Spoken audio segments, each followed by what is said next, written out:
Hello and welcome to another EBTV video. I'm EB Stevenson. This video will focus on more college radio memories. College radio is, of course, a place where you can learn about the media industry and get some experience in working in the media. Here's some of my most memorable moments. There was one moment back in 1987 or thereabouts. I had just come out of class at St. Louis Community College at Florissant Valley and popped in on Buzz Ulrich's radio show. He was using the name Buzz Carlson on the air at the time. And he made this remark on the air that most DJs are perverted. Now, I thought that was what he would say, buzz off.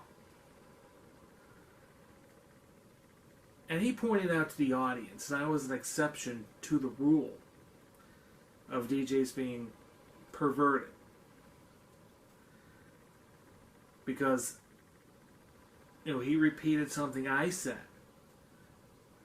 That I had, at that time, a strict girlfriend.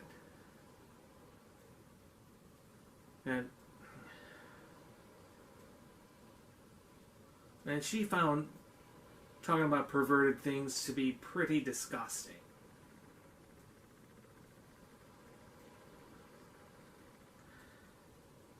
There was another incident I remember back in 1994.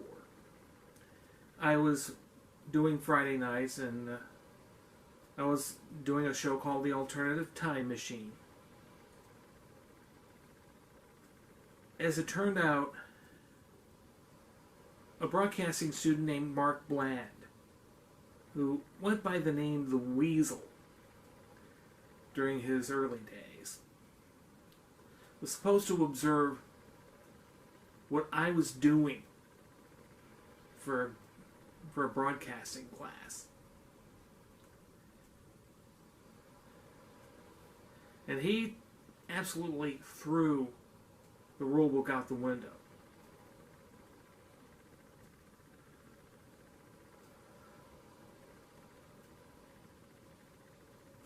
Through my protestations, he tried to turn my show into a radio version of the dating game. At the time that he did this, I had gone through a terrible breakup about 14 months before.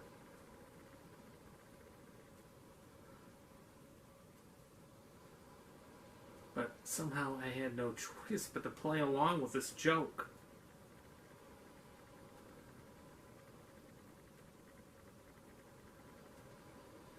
If I had been teaching applied broadcasting,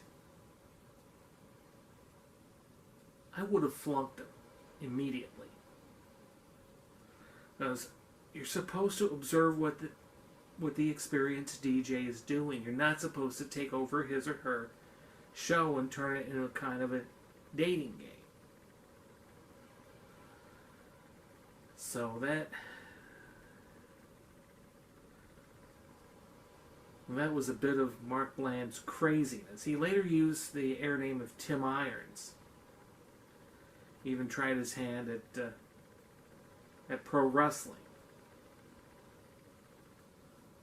as Liquid Ice. Today, Mark Bland is a progressive blogger who has his own podcast called The Q Show.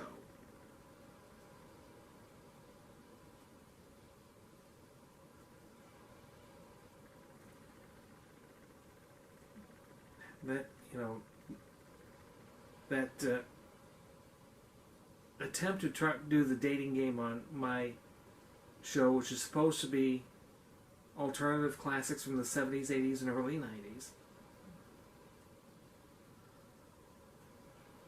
was one of the more bizarre moments in my college radio years.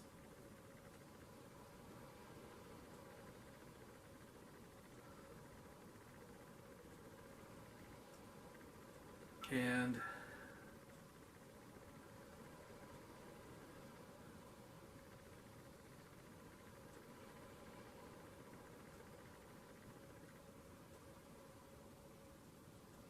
one of the biggest memories of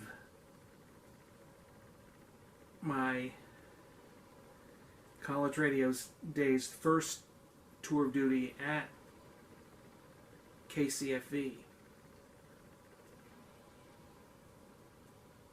was that I was reading some business items on the station. I thought that the audience needed to know more about the world of business. And somebody told me I couldn't do business stories because we were trying to go toward a young audience who did not understand the world of business. And I made the mistake of going off on the air.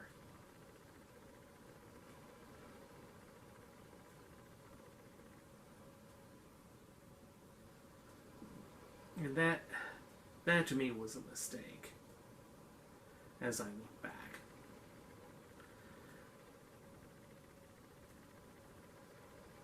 There was one Thursday night in 1988. I had just done that same morning's program. I was asked to fill in for Beerman and Sniper, were Jim Bierman and Rod Hullaby. They were attending a concert, to the best of my recollection.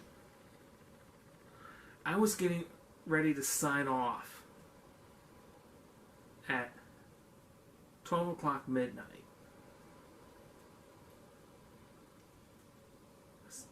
The event that the Beerman and Sniper attended ended early. So I walk into the station as I was getting ready to sign off.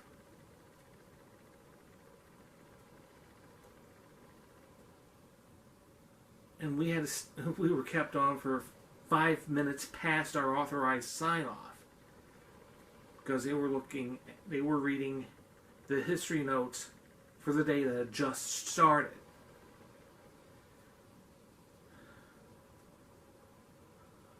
And I was a bit leery about staying on later than the authorized sign-off time of midnight.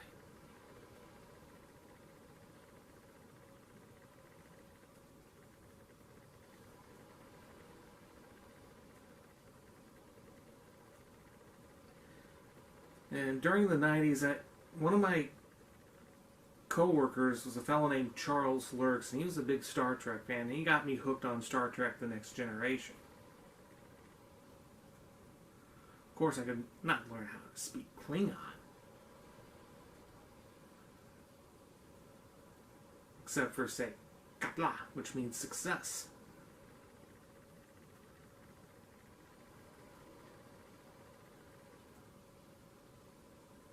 Yeah, I've also watched the original series, and they had some good episodes, but The Next Generation was always my favorite.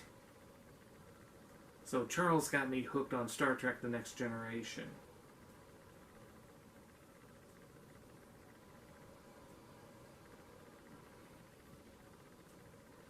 And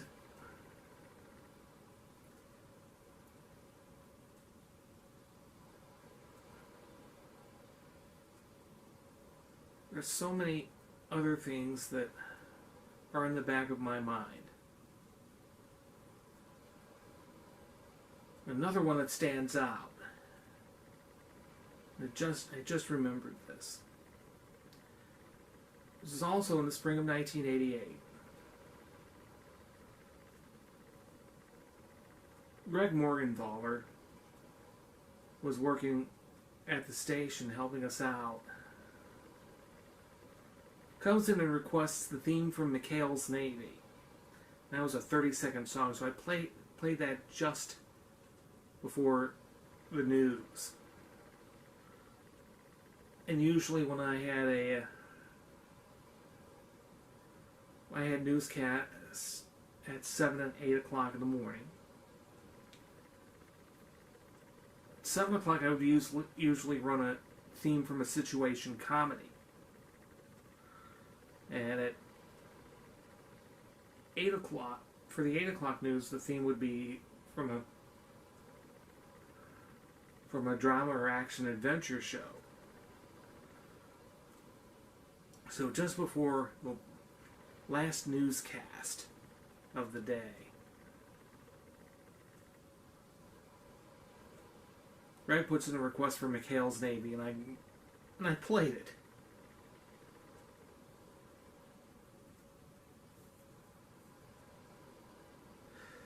And it was another memory that involved Rob Levy, who was one of the guys reading the news on my show back in 1988.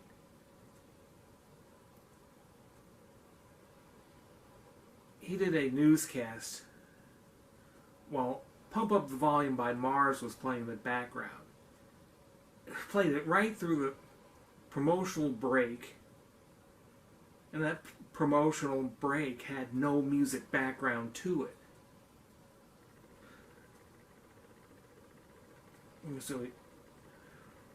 So the music was in the background, and Rob was reading the news with Pump Up the Volume in the background.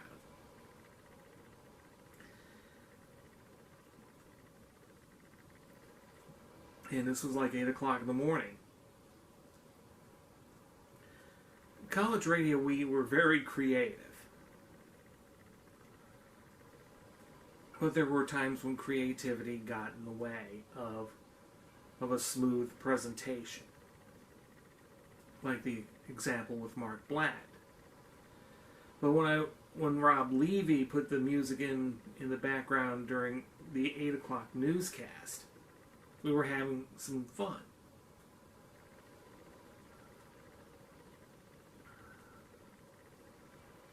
Those were the days. I'm E.B. Stevenson for EBTV.